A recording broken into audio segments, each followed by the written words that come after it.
começamos agora mais um programa Multiprosa, em que estamos aqui no Juventude Prateada para poder falar sobre longevidade. E a gente sabe muito bem, longevidade não é só quando a gente tem 60 a mais, 50 a mais. Esses dias eu fiquei sabendo uma coisa que é interessante. Eu falava sempre que o envelhecer começa quando a gente nasce. E aí uma pessoa falou que não, quando a gente é gerado, ou seja, lá no útero a gente já está envelhecendo. Então vamos partir desse princípio para poder abordar temas em que a gente possa conversar em como viver melhor, se relacionar melhor, ter uma vida mais leve e mais saudável. Hoje nós conversamos aqui com o Richard Silveira Júnior, que ele vai nos contar sobre uma experiência pessoal que daí originou uma página no Instagram que traz muitas coisas interessantes, mas a gente vai conversar com ele. Então, Richard, te agradeço por estar aqui com a gente, né, no Juventude Prateada, aqui da CDL BH, para falar sobre um tema que é sensível e é urgente, que é depressão. Seja bem-vindo aqui ao nosso programa, ao nosso espaço. Esse espaço é seu também, muito obrigado. Então fique bastante à vontade, tá? Obrigado, satisfação, prazer estar aqui. Muito obrigado para a gente poder falar, dentre outras coisas, sobre um tema que é bastante atual, que é a questão da saúde mental, né? E sendo falado cada vez mais. Cada vez mais. E que às vezes a gente ainda tem que aprender a falar mais ainda, porque tem muita gente que tem vergonhas, tem medos. A gente é criado numa sociedade que fala que buscar psicólogo é para louco, psiquiatra nem se fala, então as pessoas falam assim, tô fazendo terapia. Há um outro ponto de vista, quando fala terapia, é um certo status, né? Na verdade, terapia e psicólogo e conceitos sobre saúde mental deveria ser acessível a todo mundo. E a gente buscar esses meios, né, para poder acessá-los. Tem razão. Ô Richard, me conta um pouquinho sobre você. Onde você nasceu, qual a sua profissão e projetos a que você se dedica. Certo. Eu nasci em Lavras, sul de Minas. Cidade boa, hein? Cidade boa. Cidade dos ipês, do café. Mas moro aqui em Belo Horizonte desde os 3 anos de idade. Eu sou engenheiro eletricista e tenho 41 anos.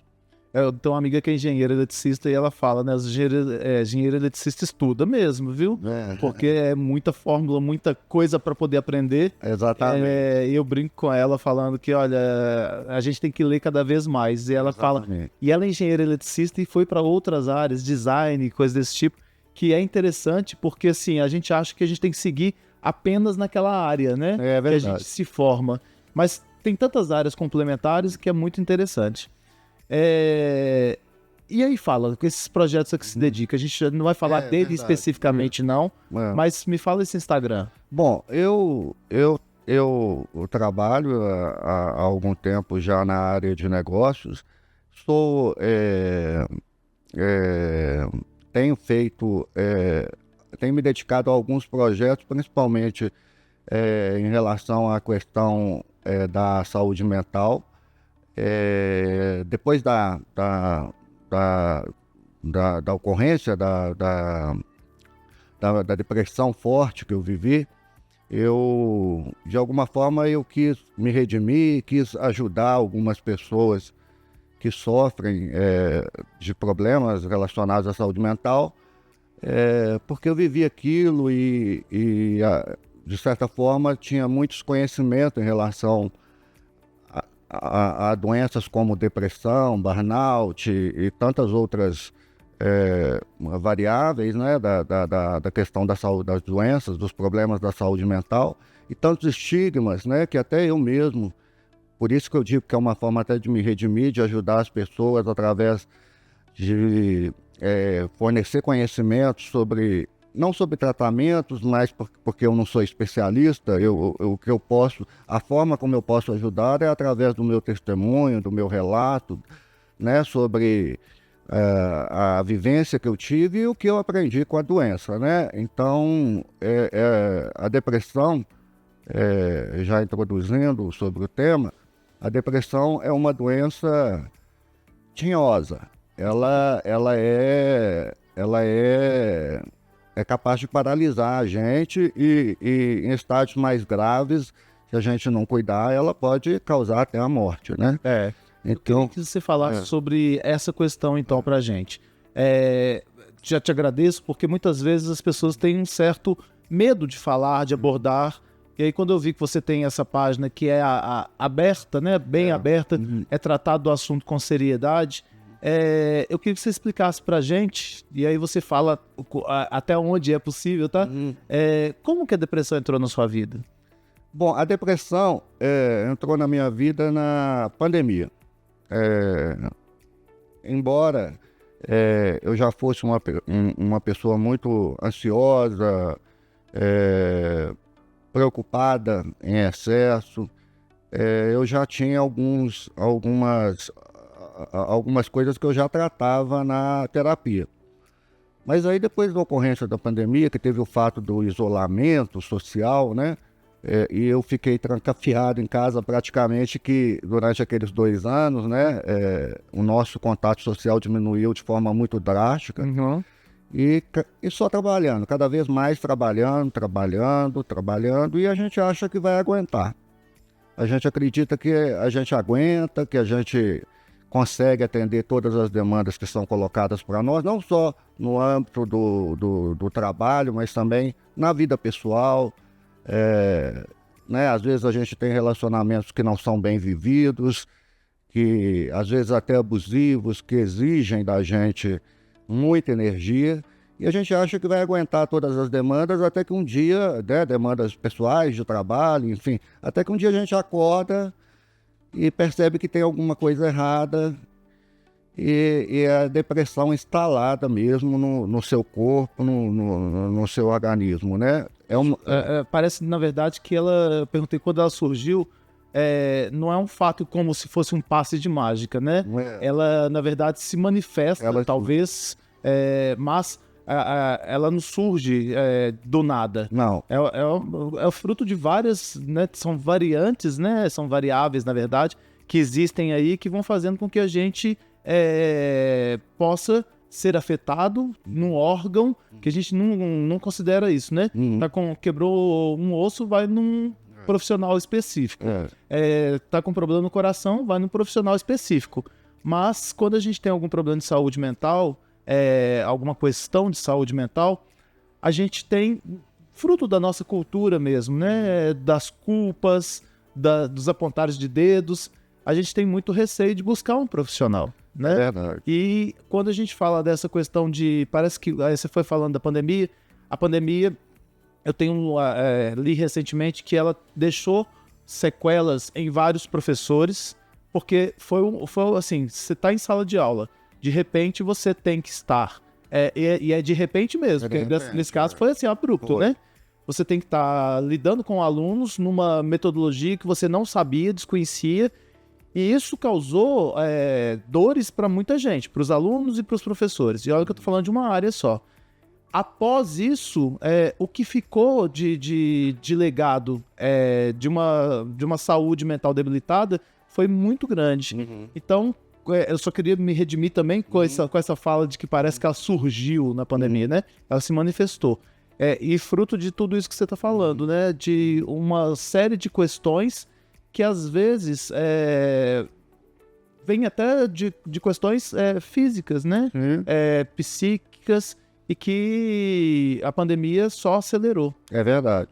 Eu não sou especialista, mas o que eu posso dizer, através da minha vivência, né, é que, no meu caso, a depressão ela foi se instalando aos poucos. Mas tem uma data, um dia que você acorda e percebe que aconteceu alguma coisa para o seu organismo, você não aguenta mais, né? Esse dia é um marco, porque dependendo da gravidade da depressão, hoje a gente sabe que tem vários graus, né?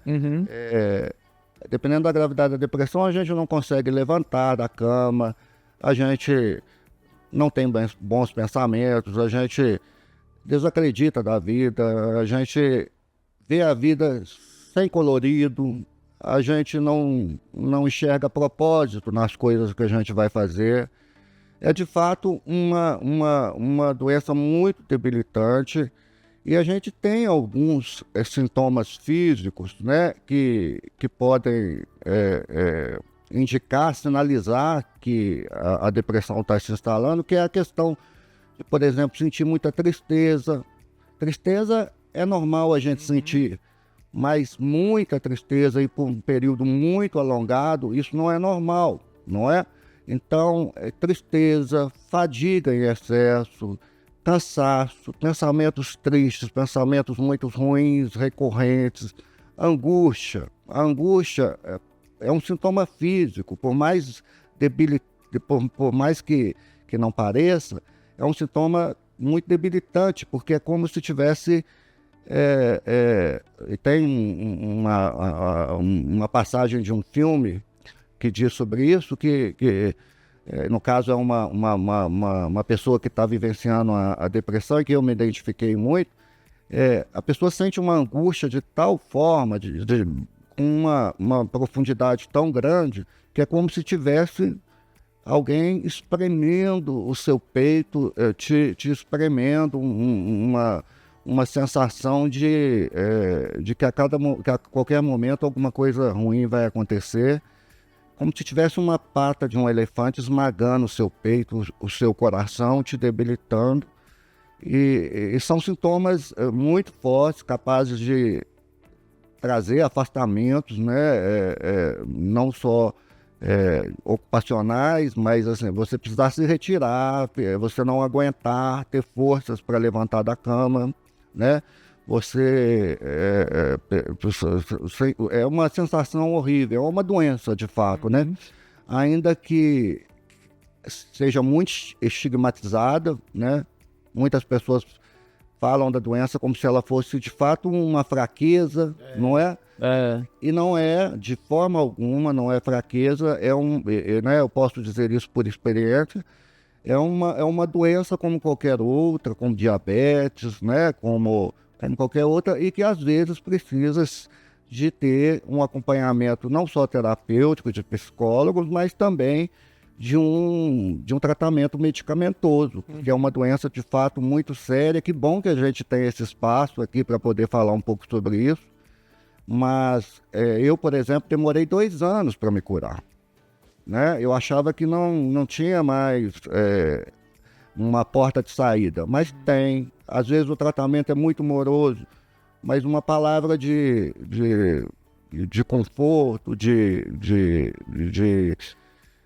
que eu posso levar às pessoas, que eu gostaria que aquelas pessoas que estivessem vivenciando isso pudessem entender e escutar, é que o tratamento de fato ele não é milagroso, não é de um dia para o outro, mas as pessoas insistirem, porque a depressão tem cura, sim, tem cura. Eu vivi 2 anos praticamente de muito sofrimento, mas graças a Deus hoje eu estou plenamente reabilitado, e aquelas pessoas que já estão com mais tempo sofrendo dessa doença, que a gente fala que é a depressão refratária, que não responde imediatamente aos medicamentos, que não responde imediatamente ao tratamento medicamentoso, por favor, insistam, não desanimam, porque tem cura e a gente volta a enxergar, sim, a vida colorida, alegre, feliz e ter uma vida normal e cheia de projetos. Porque quando eu li um livro do Renato Russo e ele falava de alguma coisa assim, as pessoas acham que quando a pessoa tem depressão, vão chegar, não vão falar coisas tristes, não. A falta de conhecimento mesmo, né? E aí é até bom falar para as pessoas que nós estamos conversando aqui 2 interessados no assunto, eu interessado e ele uma pessoa que viveu o assunto. Nós não somos especialistas, os especialistas têm que ser ouvidos, têm que ser buscados. Especialista não é um coaching que não entende de nada e que aparece na rede social, ou não é um influencer que não entende de nada e diz que entende e aparece na rede social. É gente que estudou para poder lidar com isso. Que a gente tem que saber. Exatamente. Então, nosso papel aqui é levantar a questão do ponto de vista de um interessado e do ponto de vista de alguém que viveu. Exatamente. Mas o Renato Russo falava que, e que pode ser diferente para as pessoas, tá? Ele falava que as pessoas chegavam com uma felicidade muito grande perto dele para deixá-lo para cima. E o que incomodava nele, para ele, não era a tristeza dos outros, porque a tristeza ele se sentia em casa. O que incomodava é justamente a felicidade. Então as pessoas felizes o incomodavam.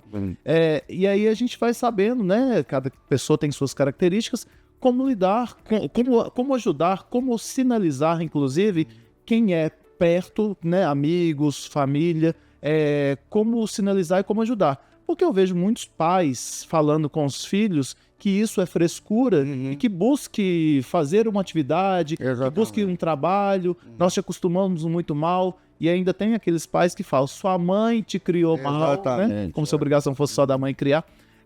Então que a gente possa falar mais desse assunto para a gente poder trazer mais luz para isso, né? E eu fiquei ouvindo o seu relato aqui e entrando na sua fala, porque eu tenho tristezas, logicamente. São tristezas que passam, não são essas tristezas, como você disse, profundas. A gente consegue elaborar, não é? Exatamente.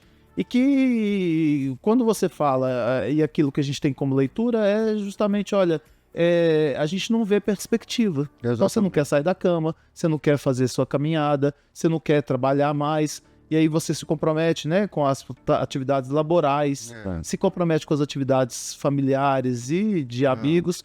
Você não tem mais energia. É uma exaustão do ponto de vista mental e também físico. Porque a depressão é uma doença física mesmo, como diabetes, como eu coloquei aqui, né? Embora ainda seja tão estigmatizado. Realmente, muito bem colocado o relato do Renato Russo, né? Trazido aqui, porque de fato, quando eu estava acometido pela depressão, algumas pessoas que não buscaram orientação ou não sabiam como lidar com uma pessoa adoecida,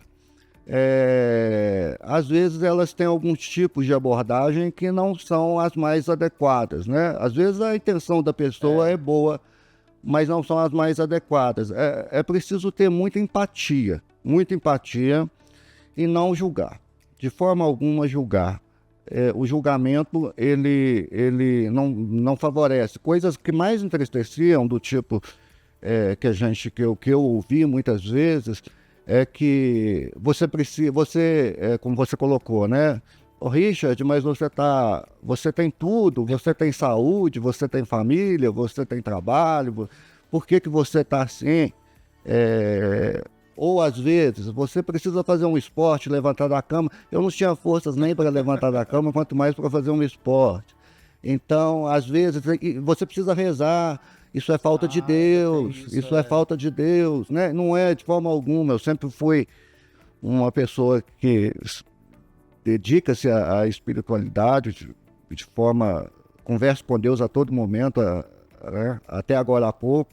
Então, não é falta de Deus, não é... É claro, algumas pessoas são mais predispostas a desenvolver a doença. Às vezes, por ter uma predisposição genética, às vezes a pessoa já é de natureza mais melancólica, né? Assim, eu não sou especialista, eu digo, mas o recado que eu gostaria de dar, tanto para as pessoas que estão vivenciando e para aquelas que têm parentes nessa situação, é que não tenham preconceito em relação a isso. Não é fraqueza, não é falta de Deus, não é desânimo, não é porque tem tudo na vida, é uma doença mesmo, que a gente ainda não sabe quais são as explicações, né? Então, para as pessoas que têm alguém assim, família, amigo, acolha, não julgue, busque entender e sempre conte com a orientação de um profissional para poder encaminhar os tratamentos mais adequados, né? Para que a pessoa possa se reabilitar o quanto antes. Como eu te falei, o nosso tempo aqui voa de fato. De fato, 5 minutos. Que eu vou te pedir que você fale sobre a página que você criou no Instagram. Como é que ela chama? A página eu criei no Instagram, ela chama @saúde mental S de sociedade A anônima, @saúde mental SA. É uma página em que eu publico alguns conteúdos sobre como desenvolver a sua saúde mental, como aprimorá-la, como buscar ajudas. Às vezes eu coloco um pouco eu posto um pouco de poemas, de livros, porque eu acredito que a cultura e as artes, elas têm um papel que podem sim ajudar as pessoas através do autoconhecimento, aí entendendo as suas limitações, os seus sentimentos, e sempre ficando de olho na questão da sua saúde mental, né? Lá eu vi que tem lives também. Tem lives que eu faço, às vezes, com especialistas, que eu faço algumas perguntas, lives sobre diversos assuntos, às vezes com especialistas mesmo, às vezes com pessoas que estão buscando espiritualidade, às vezes colocam como a espiritualidade pode ajudar a combater a depressão, né? É um possível novo caminho, mas é sempre tentando, à medida do possível, trazer especialistas para poder nos ajudar, e eu me coloco como uma pessoa que vivenciou isso e que tem superado, né? Ok. Bom, eu queria que você, então, nos indicasse, aí eu pedi, né, com antecedência, um livro, um filme e uma citação. Que livro você nos indica? Olha, eu gosto muito de ler, eu estou lendo um livro que chama O Livro das Semelhanças, é um livro de poemas, da Ana Martins Marques, Belo Horizontina. Um livro lindo, e eu aconselho quem puder ler o poema Quebrando Copos. Presta ele aqui, que a gente mostrar ele aqui, que a capa também é linda, viu? E eu não conhecia esse livro. Aí todos dos poemas são indicados, mas você indica as pessoas aqui a prestarem atenção nesse poema, né? Esse poema aqui. Quebrando Copo. Tenho Quebrado Copos. Tenho Quebrado Copos. Tenho Quebrado Copos. Ótimo. É muito bonito. Ótimo. Filme, o que você indica pra gente? Eu gosto muito de ler, gosto muito de assistir filme, então é difícil escolher um. Eu escolho geralmente os mais atuais. Eu gostei muito do Ainda Estou Aqui. Não só pela temática da luta contra a ditadura, mas pela atuação magistral da Fernanda Torres, que é uma atuação. Quando a gente tem depressão, a primeira coisa que a gente pede é a fala. Por que você está triste? Você não consegue exprimir, você perde a voz, né? A depressão tira a sua voz, tira a sua fala, você não consegue expressar, é uma doença muito difícil. E a Fernanda Torres, através do olhar dela no filme, que a atuação dela é magistral, ela não podia falar, né? Ela tinha uma família para cuidar, ela tinha deveres para cumprir, ela tinha um compromisso com a família dela, né? De não deixar aquela história morrer, né? E ela tinha que muitas vezes expressar isso pelo olhar, né? Pelo olhar de tristeza, de melancolia, de força e de resignação. O livro, o filme, de fato, ela consegue expressar através da sutileza do olhar os sentimentos que ela tem, né? Então eu acho que é um filme para a gente treinar, inclusive, a nossa empatia, para tentar entender o que ela está falando através daquele olhar ali, né? Ótimo. E a própria Fernanda Montenegro, que faz uma entrada no final, aquela entrada... Não fala, né? Ela não fala, né? E ela não tem uma palavra, né? E ela consegue transmitir tudo o que ela está sentindo, né? Através do olhar. E é isso que você falou, interessante mesmo, né? Como que a Eunice conseguiu lidar com aquela situação, né? Que é uma situação extremamente difícil, com a família, não deixando a família adoecer, né? Exatamente. Para poder sair daquilo ali de uma forma que pudesse ser viável. Aquela cena da sorveteria, que ela vê as famílias, os pais e as mães reunidas com um olhar assim, você percebe que ela está elaborando aquilo o tempo todo, aquele sentimento. E uma citação? Olha, eu sou Belo Horizontino, gosto muito de Clube da Esquina, então tem uma música do Fernando Brant e do Márcio Borges, que eu gosto muito, que ela chama O Que Foi Feito de Vera, e tem uma citação dessa música que eu gosto muito, que é assim, ela fala assim: falo assim, sem tristeza, falo assim por saber, que muito vale, se muito vale o já feito, mais vale o que será. E o que foi feito é preciso conhecer para melhor prosseguir. Falo assim sem tristeza, falo por acreditar, que é cobrando o que fomos que nós iremos crescer. Ó, fantástico, hein? É lindo, não é? Fantástico, linda mesmo. É isso, então. Muito Te obrigado. agradeço aqui por trazer essa contribuição de peito aberto para poder falar de um assunto que realmente é denso, mas que é extremamente necessário. Né? Que bom que as empresas têm falado mais sobre isso, as pessoas e, de modo geral, toda a sociedade está mais atenta, porque os casos de adoecimento dispararam, cada vez mais as pessoas estão acometidas desse mal, né? Exatamente. Pessoal, quem quiser encontrar o Richard, nós vamos deixar aqui os endereços, né, do Instagram, e a gente encerra por aqui. Nos encontramos no próximo episódio. Até lá.